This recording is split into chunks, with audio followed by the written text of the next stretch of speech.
Hey guys, what's up? Thank you so much for tuning in to MD Classics today. I know it's been a long time since I posted, and I'm super excited to share with you guys what I have planned today.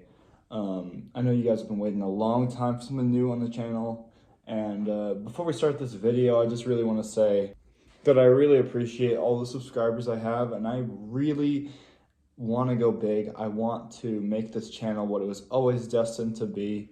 And I just appreciate for you guys' help so far, and I'm hoping that we can get big someday. Thank you guys, and let's get to the video. Hey guys, what's up? This is MD Classics, and today is a very special day because I acquired my dream car today. No, not the Crown Victoria. We are looking at the 1959 Buick LeSabre. Now this car is in completely original condition. However, it is a huge project. There's so much that I still have to do on this car. And it's gonna take me a long time. However, this car is my dream car. It was a gift to me. I'm forever grateful for that. And I have a plan for how I'm gonna get this done. I know what it needs and I know how to get there. This has been my dream car for many years, and part of the reason for that is it's just got so much personality. It's just such a menacing and angry looking car, and that's really cool because a lot of the cars from this era don't really have that look. Most of them just look cute, cuddly, but like a 55 Chevy, for example, you wouldn't look at that car and say, oh wow, that's a menacing or sinister car. But if you look at this, the angles it has, the shape of it, the long, low stance with the menacing looking front end, I've always just absolutely loved the styling of the 59 Buicks. The interior is not great either. Dash is very cracked, seats are torn up. However, all the gauges do work, which is a major plus. This was a pretty luxurious car in its time, and it did come with a lot of gauges, at least in comparison to my other cars. It came with a few features, had heat, it's radio right here. Nothing too crazy, it is a base model, but it had more features than my other 50s car, which is a 59 Edsel. This is a little more complex. How you would start this car is you would actually press the gas and that would start the car up. However, I do have that bypassed to a starter switch right here, which you just press it and it'll crank it over as long as this is to the on position. This car does feature power steering, and it is a 2-speed automatic with the Dynaflow. The Dynaflow right now needs to come out. It needs a rebuild. It does not shift, and hopefully I can get that done pretty soon. One of the first things I did when I bought the car was check the glove box, and unfortunately there are no documents in there or anything like that. We do have a notice here, which kind of just tells you about that, but there is no documentation, owner's manual, none of that, just an empty glove box. The car is going to need a brand new bow headliner, as there's not one installed right now. The back seat is also pretty much torn out, and that's going to need to be replaced as well. Under the hood, we got a 364 Nailhead V8 engine. Right now, I'm just running it off of a fresh oil change. There has been nothing really done to it. If I remove the air cleaner right here, you'll see the air cleaner is pretty much brand new. And then we have, if I were to take this off, which it's not one to pull off, we have this Stromberg WW carburetor, which I have rebuilt. I cleaned out the whole inside, new gaskets, new seals, adjusted the float level, and it runs really great off of this carburetor. It's smooth, it's responsive, and I've had no issues with it.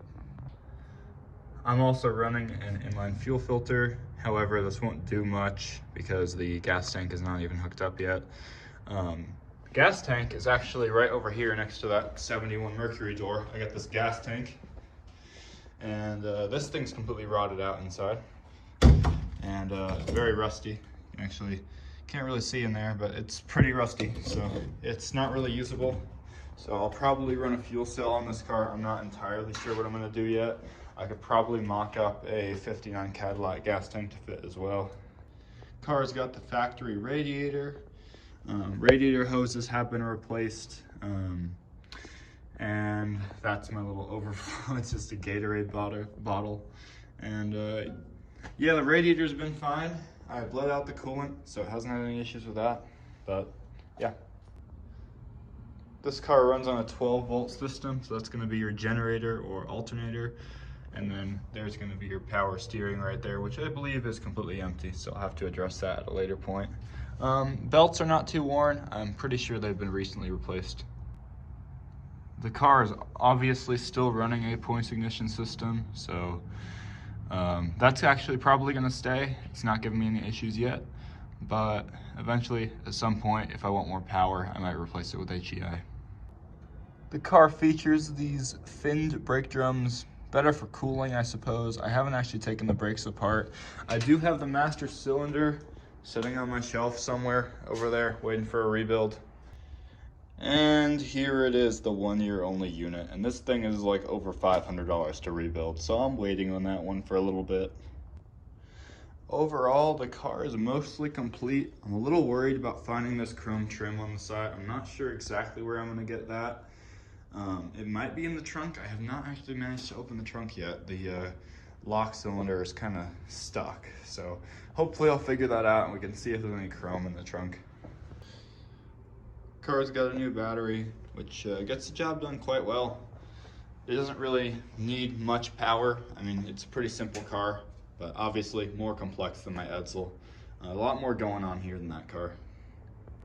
Unfortunately, the transmission is pretty much shot. It's got a front pump seal leak, and because of that, it is basically rendered useless. I'm planning on getting that one rebuilt, and hopefully after that, I'll be able to drive the car once I also get the brakes fixed and the fuel tank situation figured out. The car starts on a dime and runs really well. But yeah, unable to drive due to that transmission and brake issue. But it idles really nice, very responsive when you give it gas, and yeah, it seems to be smooth. It's also straight piped. The muffler was clogged with rat poop, so and rust, of course, so I cut that off, and it's actually running a straight pipe exhaust now. Overall, as you can see, it is a massive project and it needs a lot of work, but I will be giving you guys regular updates on this car. It's a bit of a back burner project. I'm still getting my Edsel done. I have the whole interior to finish on that car, and then it needs some other stuff too, but it's getting there. It's just the bodywork, the interior, basically just front suspension as well, trying to get that car to look good, and then we'll worry more about this. If you like old cars like this, you should definitely check out my other videos as well. I have a 59 Edsel and a 71 Mercury. I haven't posted the Mercury in a long time, but that car is doing great. All the cars are doing pretty great. So if you like this kind of stuff, please subscribe, and I'm gonna broaden this content out. I'm gonna get some other stuff going. It's not just gonna be classics. I wanna get some new stuff as well. Maybe make some cool videos with the Crown Vic, I'm not sure yet. Maybe get some friends involved too. So if you like this kind of stuff and you just want general car content, you are in the right place, because I am gonna make it happen. For those who don't already know, I have an Instagram account dedicated to these cars. I will put the Instagram tag down in the description box below, not the comment section. I'm gonna put it in the description box below, and then you guys will be able to follow me there and get other updates on the cars. Thank you guys so much for watching, and I will see you in the next video. We will get that Buick running, we will get that Buick driving, and we will also show you all the other cars and give you updates on all that. So stay tuned.